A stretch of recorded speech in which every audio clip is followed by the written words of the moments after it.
Hello there, fellow Monster Madness ghouls and goblins. You're currently hearing the voice of a girl with no name, and it's here with very, very clear intentions to sound the alarm. Before you listen any further, beware that frightful spoilers and deliciously explicit language lie ahead. For once you find yourself in the midst of those telltale bumps in the night and the haunting howls of host laughter and cinematic judgment, there is no turning back.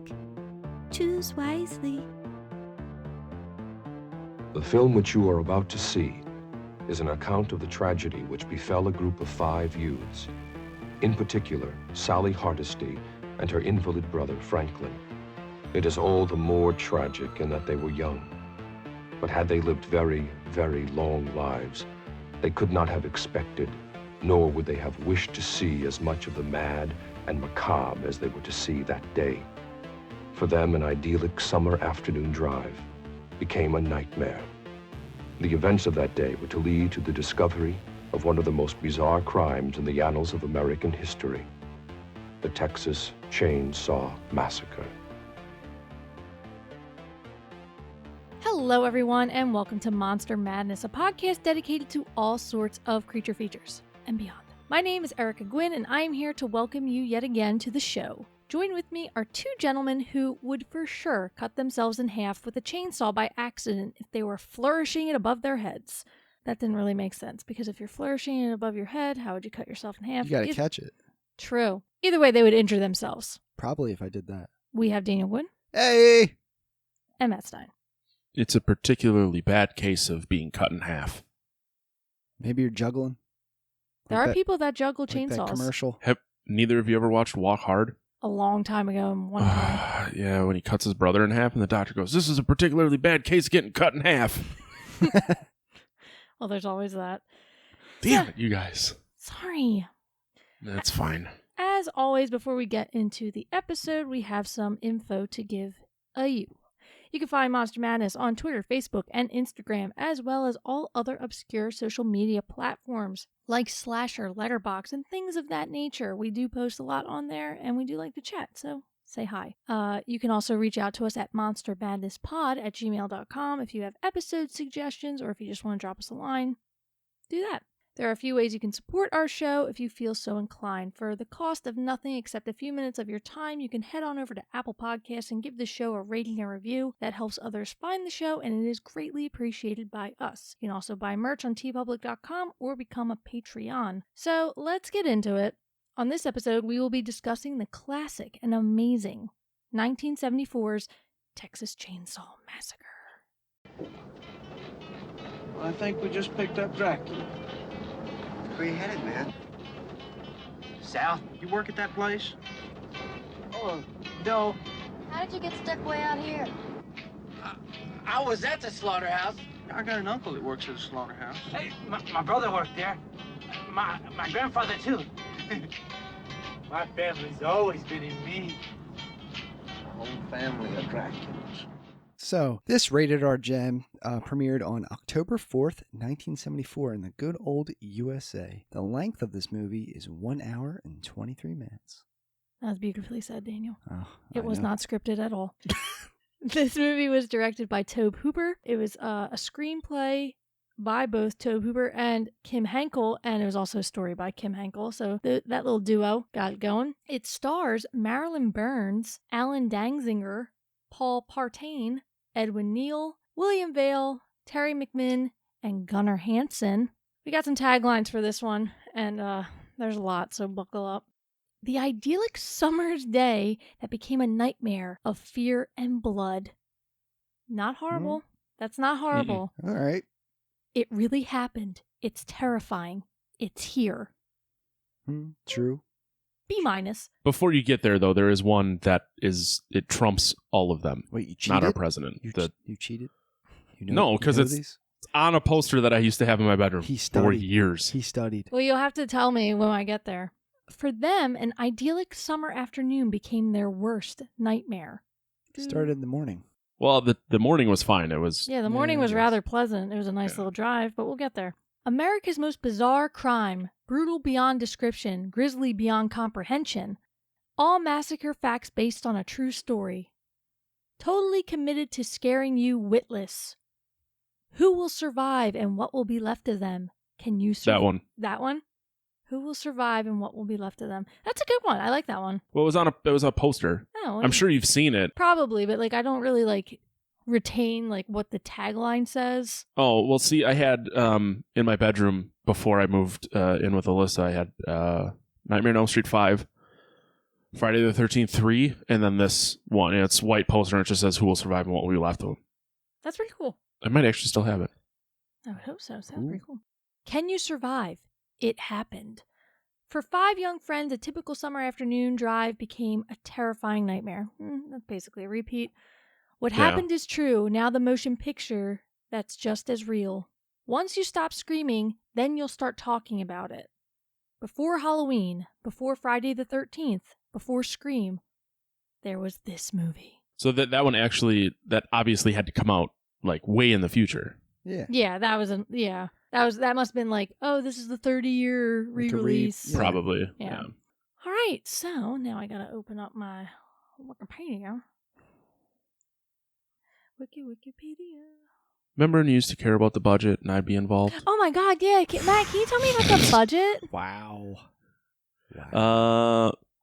$80,000. That's cheap. Yeah, so I got a little deep in some budgeting facts. Like they actually had $40,000, but that ended up getting $80 by the end of it. Somehow they got $140,000, but so apparently it was being funded by someone who was working for the mob. So he was using the Texas Chainsaw Massacre funding to launder the money from something else. Dude, there's weird things. So like all the actors got paid like $205, but when New Line Cinema got it as part of suing the old company, it ended up getting everyone else a shitload of money. It was actually really fucking crazy. I never knew any of that. Wow. But it made $30.9 million at the box office. They definitely made it back. Yep. So the oh yeah, no, I see the poster that you're talking about is right there. Yep, on Wikipedia. Huh? Yeah. Who will survive and what will be... That is a very cool poster. So you said that the Mafia did this? Well, it was a guy who was working for the Mafia. It's like, I got tons of chainsaws. You need knives? I got knives. Got guns? Whatever you need. The look. Oh, I love that look. That look will never get old. It's just my face. I was told today that I have a certain... No. Oh. That I have a certain tone that my voice goes into when I start to talk about other people, like in a not so friendly way. Because I was talking to someone who was having a little bit of an issue and they listen to this show, so they'll probably have to jar their memory because it will come out a while away. But I was trying to talk them through like these weird feelings that they were having. And I started talking about a person that they associate with. And she's like, do you know that your voice kind of like changes like an octave when you start talking shit on people? I was like, no, but I do now. I never noticed it. Because the way... Yeah, I have no idea because anytime we talk shit about people, it's always via text. That's true. That's very true. And whenever I talk shit about Daniel, my octave gets so high, like only dogs can hear me. So it's just like... No wonder my dogs start barking randomly. Yep. There it is. My ear twitches. I'm what the fuck? She's talking about me again. There it is. So...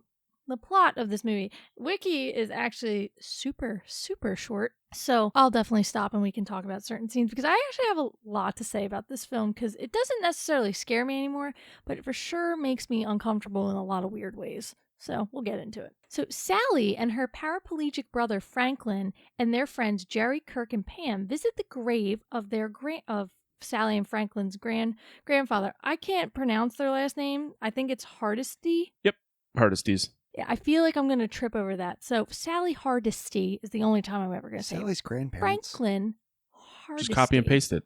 My mouth? Like my words? Yeah. That's true. I've done that. I mean, don't. Okay, or do whatever you want. There's an entire episode where I basically just copy and pasted your laugh in random spurts. So is that the one where a friend of the show, Seth, texted me and said, hey, why aren't you in this episode? I said, because I deleted all my audio and had to re-record it. And all you hear is, yeah, so like I would just put your laugh like in random things after I said stuff. If he like kind of chuckled, I'd be like, Matt would laugh here. I think he laughed here. And sometimes I could hear it in my audio, like my headphones, like, so I was like, he definitely laughed there. And sometimes you're just laughing in the background. And sometimes In you the did. corner. You're talking about how you like hurt yourself, and I'm just laughing in the Yeah. background. And sometimes I you mean, I did. would. Sometimes you didn't even laugh at all, and I just put it in there. I was like, he's gonna find me fucking funny this episode. That's fine. That's what you get for when you edit the episodes. You can do these kind of things. It's amazing. I don't want people to think that I'm doing like a cloak and dagger here. He does laugh genuinely at some of the things that I say. Just in that one episode, I needed to kind of umph him a little bit. Sometimes he just stares us down. Also, he didn't really like that movie anyway. I like how we're talking about him like he's not right in front of us on a computer screen, but you get it. He's laughing now. Yeah. Insert laugh. Sorry.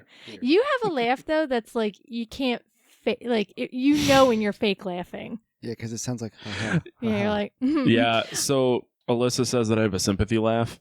what you're I don't. She can point it out. Like sometimes I know I do it, but sometimes I don't. But if like someone says something that's supposed to be funny and I don't think it's funny and I don't want to hurt their feelings, I'll give them a sympathy laugh. Wait, is it the one that you always do when you talk to me? probably. Probably. Ha, Because sometimes the things you say and come out of your mouth is just so confusing. So you just gotta be like, sure. We love you so much. ha ha. Bye. So anyway, Sally and Franklin and their friends are visiting their grandfather's, like his grave, to investigate reports of vandalism and grave robbing. Afterwards, they decide to visit the old Hardesty family homestead. See, you said it. You did good. You did good, kid. Thanks, man. Along the way, they pick up a hitchhiker. Hard stop. Nope. Okay, I know now in this day and age, 2020, no. But 1970, early 70s. Yeah, no, I know it's 74, but I'm just like, Oh, just I see saying, what you're just 1970s in general. You see a guy of this stature. He's tall, lanky. He looks like he hasn't showered in a while. He already has blood on his face. Was it blood or was it supposed to be like a big, like those, what are they called? Like the strawberry birthmarks? I actually didn't think about that. I thought it was blood because like it literally matched the color of the blood, but that could have been it. I didn't think about also that had because that- it actually stays on him the entire movie. You're probably right. Always thought it was a birthmark and not blood, but blood might make more sense. No, good call. I have certain knowledge about what happened in the real world, and I'm nervous to say it because I don't want to give away potential questions of the damned answers. Are you talking about Agin? No, hitchhiking. Talk away. No, there's nothing about hitchhiking. Okay, so, and that's why I wanted to, but I guess hitchhiking or hit crimes went down by like 18% in the state of Texas because people stopped picking up hitchhikers after this movie came out. Smart. I like how you think I would go that deep into the questions. I'm touched. Hey, there's been other times where we randomly talk about stuff and it ends up being a question, so Son now of a I'm trying to be bitch. a little more, I'm trying to be a little more conscious of what I'm doing. I appreciate you. Okay, so if you see a guy, think in the 70s mindset, there's no internet, there's no, mobile phones, you don't know about like all the dangers and the horrors in the world, really. It's a more innocent time, even though not really. And you see this guy, do you pick him up? No. Dan, I already know, is a hard no. No, I just keep on going. He's- I don't even like sorry, I keep cutting off Dan, but like even if I have my window open and someone's panhandling, and this is like not now, this is when I will roll that motherfucker up and just like I'll put sunglasses on and just like you don't exist. That dead face. I can't wait till you come to Philly and see the people that sell pretzels. Okay, so I have a story. Wait. We need to come back to that. What, soft pretzels? We will. I'll talk. I got time. I did not know that people sold pretzels. Like their panhandling is an issue here. Like, They and sell we live in water. a small city. That I've seen, and that makes a little more sense. But the soft pretzels, like Oh, that's a big thing. Big I thing. kind of when you drive me around, just roll them and be like, "Do you have any mustard?" Oh, and they do. They have They do. multiple kinds. They got the little Okay. packets. They got the little cans. Listen, we have these things in Philly, and I don't know what anybody like else in like a major city calls them, but like the food vendors, those silver, hot boxes where they give out food in like major Like cities. a food cart? Yeah, like a food cart. Nah, this is a Okay. hobo with a box and pretzels. Shut your mouth for 5 seconds. You're not even from Philly. God. Mommy and Dad here fighting. I'm leaving all that in. Told you I was whoopsie drunk. Deep breath. We call them roaches, and I know that's disgusting. No, roach coach. Yeah, okay. I didn't know if they were called that anywhere else, but yeah, Nope. so we call them roaches. But there will be like mini roaches on the corners of like certain places. Like you'll see multiple things in Philly. It's either people selling fake shit, they're hanging up like fake jerseys on like fences, or there's a mini roach coach on the corner, and it's a guy either selling like hot dogs, oh my god, I forget, food from Haiti. I don't know why, but that's a hot one. Turtles, you can buy a turtle. Yeah, you could buy little red-eared turtles by the zoo, which is illegal. Can't bring Alyssa around anymore because I'm gonna come home with turtles. You 100% will. She will buy them all. They have like 50 of them. Because it's illegal here to sell them. Like they're the babies. They're like the size of a quarter, just in a cup. We're like, here, have a turtle. We don't. We have one that's, I recently learned, is only 3 and will live to 50 and get 3 times the size. Well, I hope you put them in your will. But yeah, you'll also see like hot dogs too. But I will tell you, it'll be the best soft pretzel of your life. Oh, yeah. Oh, I'm sure. It's the shadiest fucking dude giving it to you, but it's the best. So I already know Daniel is a hard no about picking up any hitchhiker, 1974 or now. You're gonna love it when you move here then, because are they everywhere? Like transients? No, not at all. I couldn't tell you the last time I saw someone trying to hitchhike on the highway. The panhandlers in Appleton, it's notorious that they just are fucking lazy and just scamming people for money. So that's not even a thing. Like, so if you go to Milwaukee, you'll get some homeless, but even that.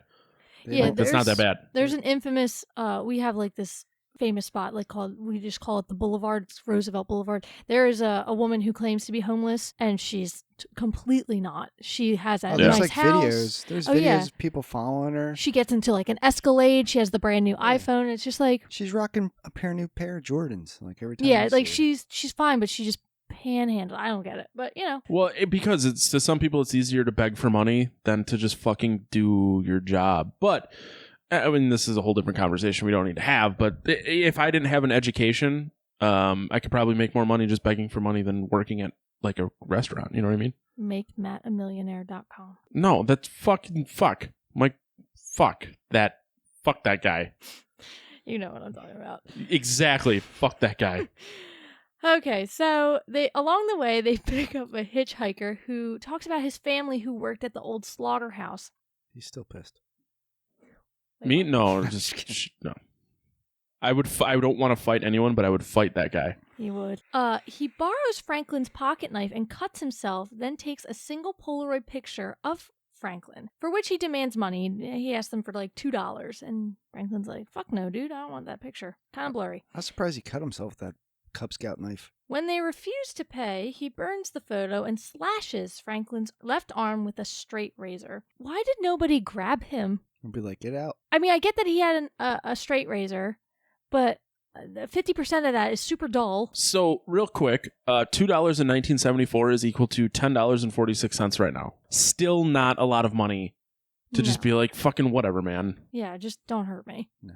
Yeah. No, the second I saw that guy's necklace, I'd be like, you're out of the car. Wait, what was on his necklace? Bones? No, he had like that like animal like little pouch necklace. Oh, yeah. Oh, yeah. I don't know if it was like a tobacco pouch or what, but it was just the thing that nasty like looking. Really makes me like, just to kind of get into it. The thing about this movie is it's like visceral to me. Like, it's genuinely uncomfortable for me to watch it even now, because you have to think, it's Texas in 1974. That car doesn't have air conditioning. Everybody is freaking sweating like a dog. Ugh. I can just literally feel it when I watch this. Everything probably smells. And then you got this weird hitchhiker talking about head cheese in the back. I would be like dry heaving. First of all, what the fuck is head cheese? Oh, so it's when you boil the like an animal head, it's the cartilage and stuff that comes out, and you can spread it on stuff. They call it head cheese. That is fucking... it's not an actual cheese, but it is a real thing, and it is fucking disgusting. I thought it was dandruff when somebody like scratches their head and throws it on your plate.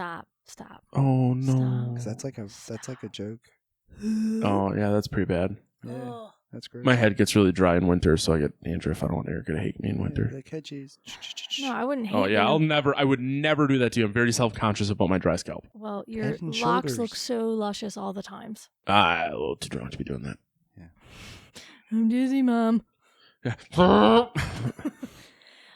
That's disgusting, first of all. I mean, no hate to anybody who likes head cheese, but the name alone, fucking fix it. Anyway, the group forces him out of the van and he drives on, but not before he rubs his blood all over the freaking side of the van and then does this weird little giddy up dance. Well, he's making like a nobody. symbol on in the van. But they never really like back that up. They think that he's trying to write something, but do they ever actually say the kid in the wheelchair sees it and is like freaked out? No, I think what it is it's just some sort of symbol to let the family know that this is the van.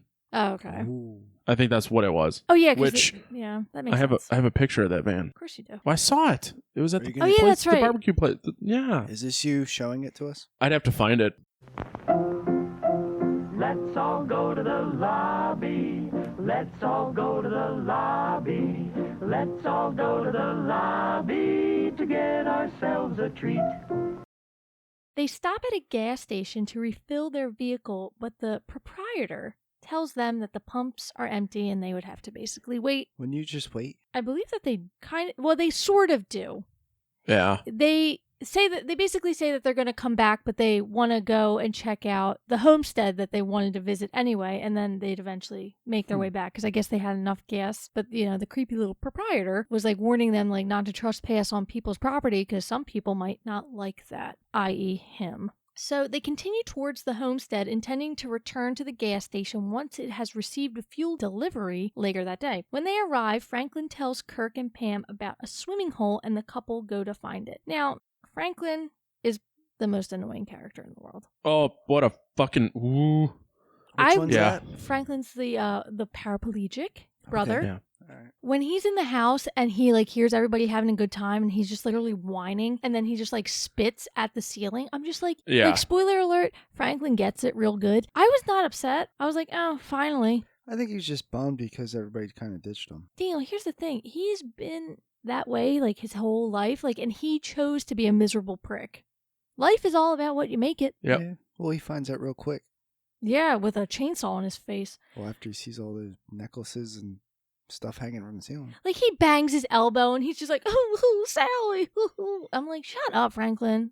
So they stumble upon a nearby house because they go to find the water hole and it's like it's completely dried up. So they're just like, well, that's a bust. So they stumble upon a nearby house and Kirk calls out for gas. He thinks like, oh, maybe they can help us out so we don't have to go all the way back to that gas station. But this was a bad idea, Kirk. Bad idea. Entering through the unlocked door while Pam waits outside, Leatherface, a large mute man wearing a mask, even though he talks later in the movie, but yeah, sure, we'll call him a mute, made from human skin, suddenly appears and kills Kirk with a hammer. Now, this is the most iconic scene of the entire film. He hits Kirk over the hammer. Kirk's twitching on the ground. He drags him into this threshold and then slam is this metal door.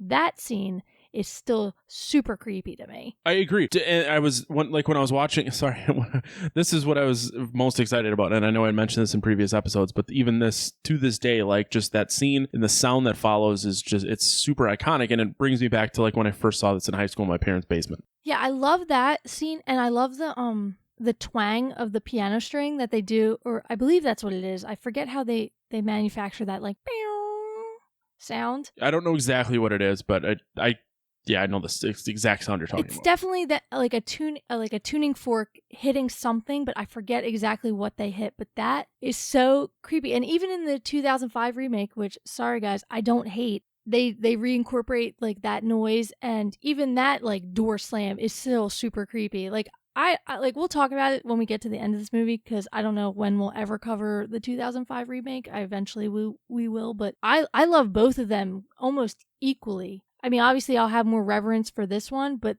when it comes to like remakes, that's a pretty fucking good one if I do say so. I like that one a lot too. I saw it in Texas. That's pretty cool. Yeah. I was down there visiting family and I'm like, well, I'm here. My cousin went with, fucking hates horror. It was just me and him. Probably fucking shitting himself. Ugh. I know this has nothing to do with the movie we're talking about. I remember the one scene where Leatherface is dragging the blonde boy, I can't remember his name, but like his fingernails just snap off. And I was like, huh! Oh, yeah. That was the worst to me. I was like, that's worse than death. But then he gets like, his leg chopped off or something. Okay, so Pam enters soon after and trips into a room filled with furniture made from human bones. Yee. She attempts to flee, but Leatherface catches her and impales her on a meat hook, making her watch as he butchers Kirk with a chainsaw. Okay, I'm going to tell you guys right now. If we're ever in a situation where we're being attacked by a Leatherface-like character and you find me on a hook, just end me right then and there if I'm still alive. Can I laugh at you first? Sure, but fucking End me. Oh, End that's gotta be me. so painful. Don't take me off of it while I'm alive. End me. You imagine all your body weight hanging on a hook. Don't want to. Oh. No. My God, that would hurt so bad. Yeah. Ugh. What would I end you with? Find something. Just the little like axe thing that he has in there. It's like a machete. Just find something. Make it as I'm already in a lot of pain, so just end it. So Done. Jerry heads out to look for Pam and Kirk at sunset. He sees the house and finds Pam still alive inside a freezer. I forgot that she pops up and it made me jump a little bit. I forgot about that part. Oh, when she's in the freezer? Yeah, and she's like, whoa! Yeah, that slowly bleeding and freezing to death, most likely, which is horrible. She had it coming. Oh, yeah, really. Before he can react, Leatherface kills him. Oh, yeah, he kills him right quick. With the darkness falling, Sally and Franklin set out to find their friends, who are mysteriously dropping like flies. I'm gonna know something's up, and I'll leave your ass, just so you both know. Oh, it's fine. I'm supposed to kill you if you're on a hook, but you're just gonna leave me to die? You're probably already dead. Yep. If either one of you can't stop what's happening, I fucking can't. She's already hiding. Like I'm running. already in the car and gone. I would have left Franklin because There I've was been no like, you're They didn't complaining. even have the car because the car ran out of gas. I would have fucking figured out a way to hotwire that shit. I don't even care. It would be going on fumes.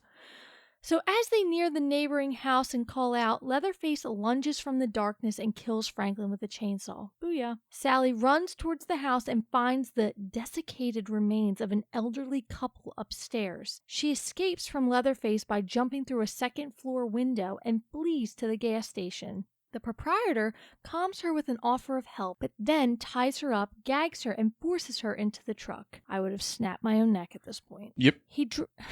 Snapping he fingers, dri- snapping necks.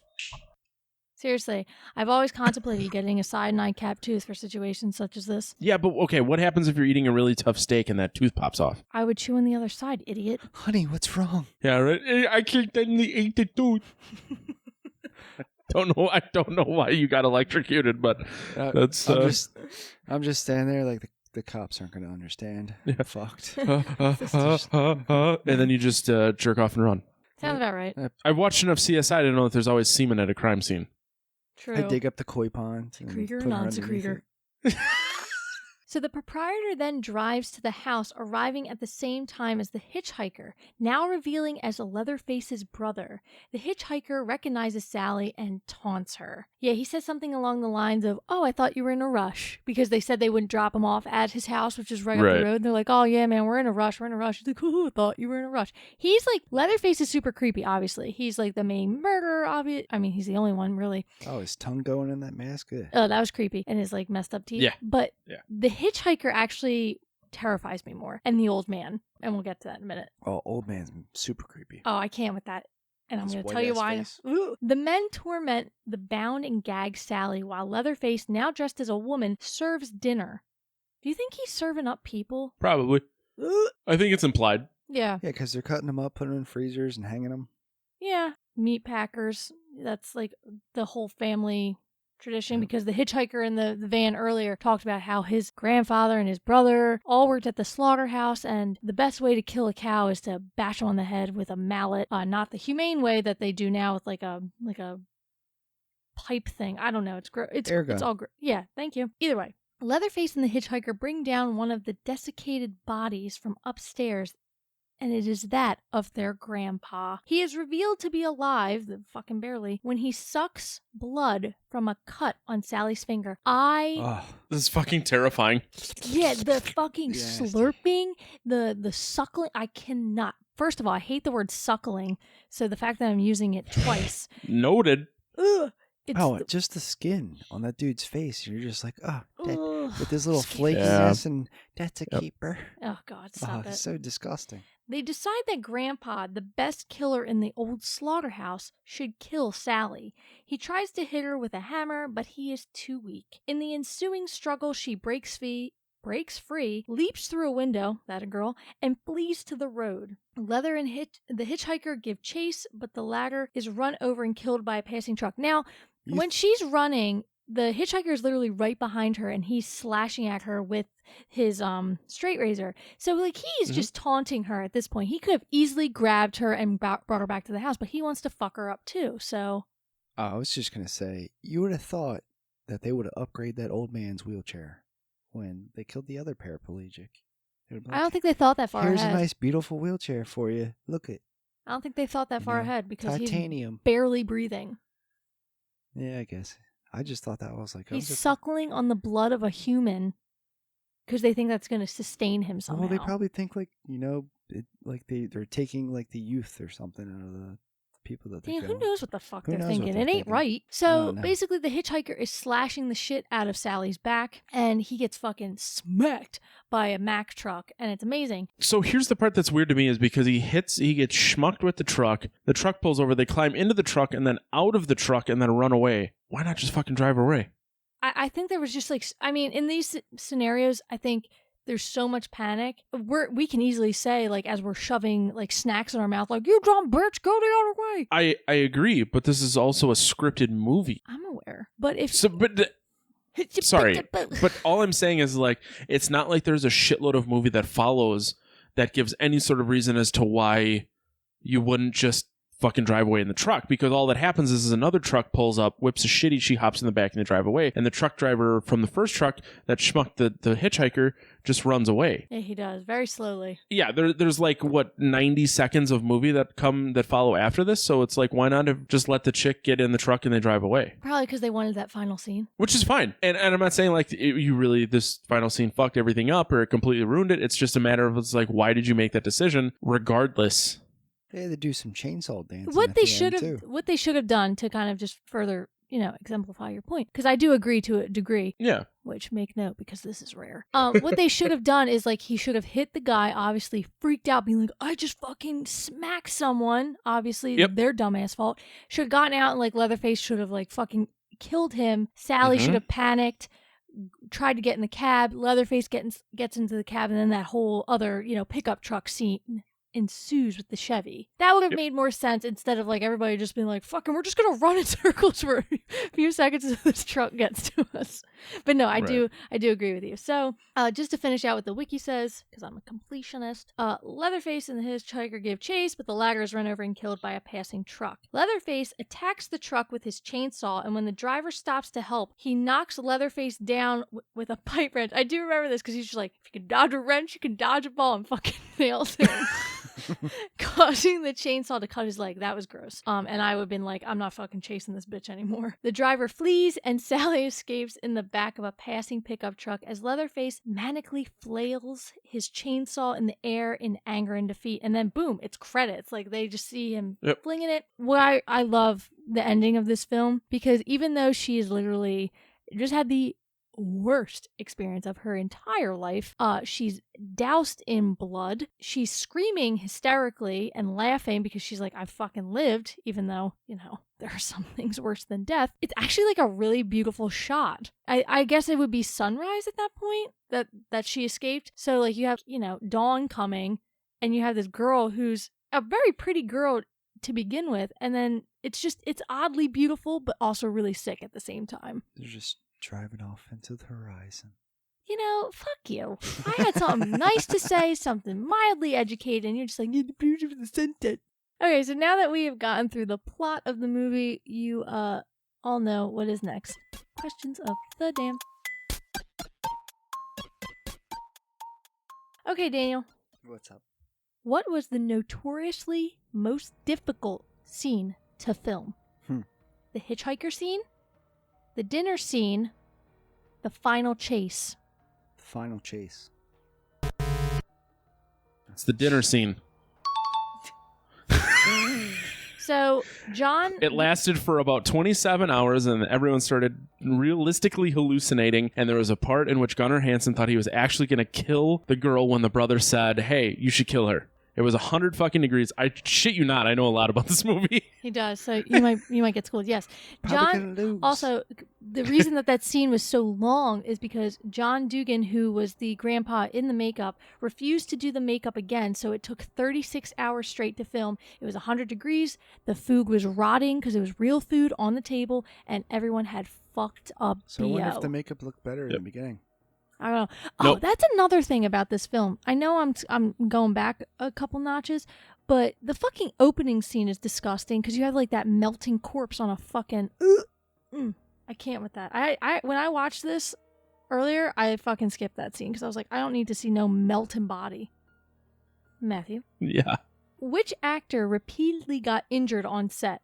Marilyn Burns, who played Sally, Gunnar Hansen, who played, obviously, Leatherface, or Paul Partain, who was Franklin. Marilyn Burns. She got sliced up by branches and hurt when she fell through... Jumped out the window. The windows. I'm going to lose. Yeah, you are. You don't even need to do this. I can just do this all for you. Although I hope you don't actually find questions of answers I don't know, and this takes a very severe left turn. I know. I mean, you both have a tendency to get really cocky, and then you fucking just like... Yep. That's called being a male. That's fucking true. All right, Daniel. Gunnar Hansen turned down the role of Leatherface at first. Who convinced him to take it? Tobe Hooper, the director, Marilyn Burns, who played Sally, Paul Partain, who played Franklin. Paul Partain. Marilyn Burns. It was Marilyn Burns. She was a longtime friend of Gunnar Hansen. Paul Partain... He's so pissed. Was a method actor who acted like a dick and did not get along with Hansen at all on set, but they later became BFFs. Best friends forever. So, Matthew? Yes? To continue your sweep, how many weeks did this film take to shoot? 8, 6, or 4? I want to say it was supposed to take 4, but it took 8. I believe that's what it was. So you're going with 8? Yes. Damn it. What's my question? How many weeks did this film take to shoot? 8, 6, 4. 4? It was only was it? So was it supposed to be 2 and it took 4? Yep, it was only supposed to be a 2-week shoot, and it doubled to 4. Okay, so... I don't think I can win anyway. You cannot. Daniel, No, it doesn't matter. what was a working title for this film? Head Cheese, Saw, or The Sawyer Family? The Sawyer Family? I actually have no idea what this is. I'm going to go with Head Cheese. Okay. Boom. I do have a bonus question, even though it doesn't matter, but I want to see if Matt actually knows it, since he knows so much about this film, and this is like a first time that like he's... Look how giddy you are. I've loved this movie. I have so many stories about this movie, which I will gladly tell when we're done with this question. That's fine. Because we didn't even get into the fact that I've eaten at the restaurant that is the the gas station. True. How many masks does Leatherface wear throughout the duration of the film? 3. Damn. He has the killer mask, the pretty mask, and then there's one other one, but I can't remember what it's called. Where's the pretty mask to dinner? Yeah, because he would dress up because it's like Sunday dinner. The killer mask when he kills everyone, and then there was just the like other his one. Day-to-day mask. Day-to-day, yeah, his going out mask. Boom. But yeah, so when I went to, it's outside of Austin, Texas. We had an office in Austin, Texas for, when this comes out, will be my previous job. But I went out a day before, took the rental car and drove out there. And the gas station in this movie is now a barbecue restaurant. So the van that they drive in is parked out front, and they had cabins you could stay at, and they had power, but like no cable TV. You could just like borrow VHS tapes. But yeah, I ate barbecue in the gas station in this movie, and there's some pictures that when this comes out, Erika's going to post. And I didn't get to the house because the house is now a bed and breakfast in, I think it's Kingsford, Texas. It's about an hour outside of Austin. I didn't have time to get out there, but that is on my bucket list. That's weird. Not that it's on your bucket list. That they're just like, you know what? We're going to turn this into a B&B. No, so they moved it from where it was out to Kingsford, and then I think it's like the railroad something or other is the name of what it is now, but it's like a restaurant. And I knew a guy who was out there, and he was telling me about it, and he goes, they're super like pumped to talk about the movie and all this stuff. So they're really like, if you're there because of the movie, they cater a lot to that interest. Was it really nice, or did they kind of like make it look like run down but still efficient? Nope. He said it's just like a normal, just 70s looking house, or it would have been probably built in the 50s, but just a normal house, clean. It's not like supposed to look like shit like in the movie. It's just that house. Yeah, if I walk in and I see like fucking you got to spend bones. $300 a night, and you find out it's like This is the Flies kill and room. shit flying. So I don't think you can stay at the house. The gas station, though, these are brand new cabins that they built. I didn't get to see the inside of one because I was only there for a short period of time, and the food wasn't very good, but I wasn't really there for the food, so it didn't matter. Yeah. And I was hoping they would have like kitschy names, where it was like Franklin's Thigh, and that's brisket. It was just like the fucking brisket plate, which was kind of a bummer, and I almost drove past it because it's literally a gas station. You come around like a turn on a county highway, and there's just a fucking flag that says barbecue, and that's it. Oh.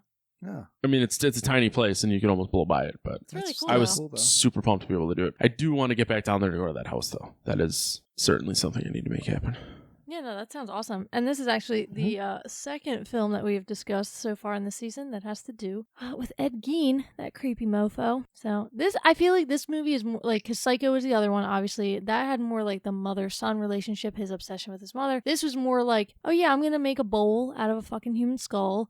I'm going to wear skin faces, like masks. This was more the creepy side of Ed Gein, of the horror. Now, I do have a question for you guys before we get into our ratings, because I'm pretty sure I know what they're going to be. Do you think that they took advantage of, the character of Leatherface, like this family? They're like, look, you're a big brute, but you have some deficits, so we're going to make you this killer, because he seemed to be like upset after he killed people sometimes, like very pensive and like whiny, like he didn't want to do it, but he was made to do it. Do you think that was like one of those things where that family forced him to be that way? No, I kind of looked at it as like he had an urge, but then once he fulfilled it, he was kind of like mad at himself. Like a shark that got man blood, like they don't want anything else? Or is that like a grizzly? Whatever it is. One of those animals that gets man blood and then they just gotta keep getting it. No, not like that. Like more like he's ashamed. Like he wants to do it, but then eventually, like once he's done, he's like ashamed for a second. Oh, okay, got you. Kind of like that. That's how I looked at it. I've read about it and watched documentaries, and I know that he was very much supposed to be a mentally handicapped person who was killing only for the sheer fact of protecting his family. So he was afraid of when those kids would run into the house, and that's why he was killing them. Okay. And you can see it when he gets the third one, because he's like starts looking out the window and he's like, well, what the fuck? Like, why do they keep coming into my house? Yeah, that's what, like, because that's the scene. I was just like, he seems like he doesn't really want to do this, but he's doing it anyway. And then you have like, did you ever see the spinoff? We're never gonna cover it, where like Leatherface was then one of the girl's brother. Oh, or like his cousin. She's like, "Don't kill me, I'm your cousin." That's like the latest one. It's like the New Beginning or something, and I was just like, "Wait, what the fuck?" The New Beginning was 4 that came out in 1994 with the mansion. No, not that one. Then it was with the mansion and the. Yeah, can you calm down? Go look it up. All right, was that 3D? Mm-hmm. So the remake was 2009, and then Texas Chainsaw 3D was 2013. Yeah, because at the end she's like, "Get him, cuz." Yeah. Yeah. I have not. I think I've watched that one once. Yeah, I watched it once, like, and I just remember her being like, "Get him, brother," or "Cuz," or whatever. Get him, cuz. That's like, what it was. What the fuck is this movie? I think I've only seen she was the adherence to this $1 million will. Whatever. I don't. Clearly, you remember way more than I do. Yeah, because I remember the beautiful house. I'm like, that's a beautiful house. That's literally there's all no he fucking thinks way about. that this is the fucking same thing. Yeah, no, I mean, I remember obviously I've seen the first 2. I know, I definitely have. I think I've seen bits and pieces of the ones that I have on my Plex. I don't think I've seen them start to finish enough to like be like, oh yeah, I remember that storyline. I remember the one with Matthew McConaughey. The whole thing that confused me about that movie. I think that's 3. Was which isn't movie? Leatherface older than the fucking grandma that died? What are you talking about? If it's his grandma, no. No, it was like she was like the heir to so and so that died, and I'm like, if she's his I'm cousin, pretty sure like the person that died, like in this realm, like they're the same age as Leatherface. So how the hell is he just still running around? Watch it again and then report back. That's what I have to do. Yeah. I think we might end up watching them all now that we watched. Alyssa wanted to watch 2 right after 1, and I'm like, I do not have it in me, because 2, I said 1 and 2 are 2 very, very different movies. Is that the one where it starts off with the standoff? Is 2 the one with the radio I don't remember, station? but yes, Okay. 2 has Bill Moseley with the fucking metal plate in his head, and he's always scratching with the hanger. I hate that. Yeah. Oh, I think that's why I've only seen that one? one. Yeah, we've watched that. Yeah, we've watched all of them, but yeah, no, but I would have to say, like, because I like, what's your opinion of the 2000 was 2003, 2005 remake. I really want to rewatch it, but I remember not being that impressed. You didn't like the remake? It's not that I didn't like it. It's just the 74, the original is just so iconic. It is such a staple of horror movies. And it's like, I remember in high school calling all the Walmarts in Sheboygan, which were 2, because no one had it, trying to find it to buy it so that my high school friends and I could watch it in my parents' basement. Such a long day for you. The way it was like 10 minutes. But do you know what I mean? Like, it was like, I that's what I remember about that movie and why it was so... Oh, no, for sure. And all I remember of the remake is that I was in Texas when I saw it, and I can somewhat remember me sitting in the theater, but I couldn't pinpoint a scene if you asked me to. Yeah, no, I mean, it was definitely more, like, gory in the sense of... Yeah, the way I looked at the remake is, like, because they clearly had a long-ass time to look at the original and think about it and think about it. And a lot of people, like, if you think about it, you're like, what's your favorite part? And then they just went above and beyond on those favorite parts for the remake. Right. And then people are just like, wow, like, I love that. And it's just like, you had all that time to just kind of remaster every inch of, like, the best parts of that movie. Yeah, but you have to think... And go a little bit beyond it. Yeah, but you have to think in the sense of, like, remakes, usually they fall flat on their face. And, like, when I think of this remake... Like, the acting is solid. Because, like, I will say this when it comes to horror movies, and I think this is why I appreciate them more, and I wish they actually got more, recognition. I don't believe in award shows, and even the people that partake in award shows clearly don't really care about them anymore either. But, like, I believe, like, in the Oscars, there should be categories for best horror screenplay, stunt work and all this other stuff, and makeup and blah, blah, blah. Because...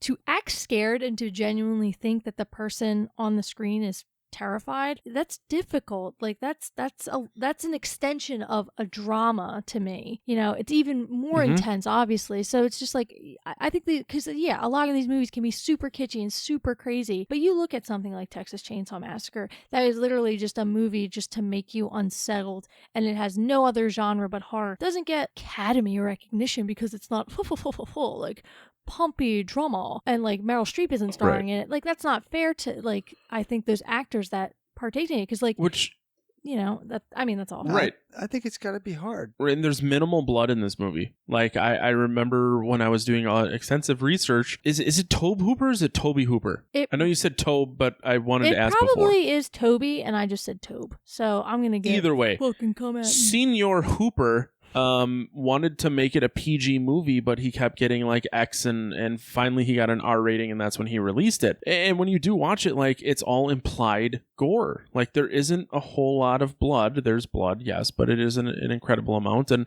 when you really think about the fact, like, the actors never saw Gunnar Hansen in costume until they were on screen and filming it. So I think there is a genuine amount of horror or fear that is displayed when they do film this movie. And it's like, you can't fucking fake that when in some of the drama movies where they know what's coming, and it's just, I don't know. It's a different level of being an actor, in my opinion. No, I totally agree. I bet you Meryl Streep couldn't have acted better in this movie than anyone else, even though she's regarded as one of the best actresses of all time. Oh yeah, I mean, that was just the first thing that popped into my head. No, but and to playing what you said, is it's just like someone that that everyone thinks of being a great actress could not have played this movie any better than a no-name, any one of the no-names that were in this movie, which I believe is all of them.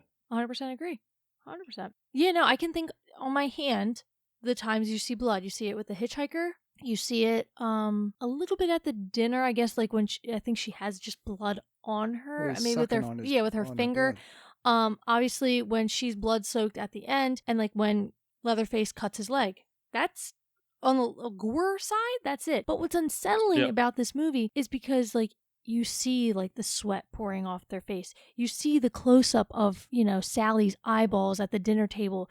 Her screams, her hysteria, and, like, literally, when she's at that dinner table, you feel along with her, and I think this is what makes a horror movie great, is when you can actually feel in your chest probably what that person would be feeling. Like, you feel like you're trapped at that dinner table with her, and helpless. Like, it's like, how are you going to get out of that? How are you going to get out of a bound chair? You're outnumbered by 3 grown men and 1 fucking half-dead guy. You're like, how are you going to get out? And that bitch goes out the window. Like, this is like iconic. Like, bitch, go out the window. I loved it.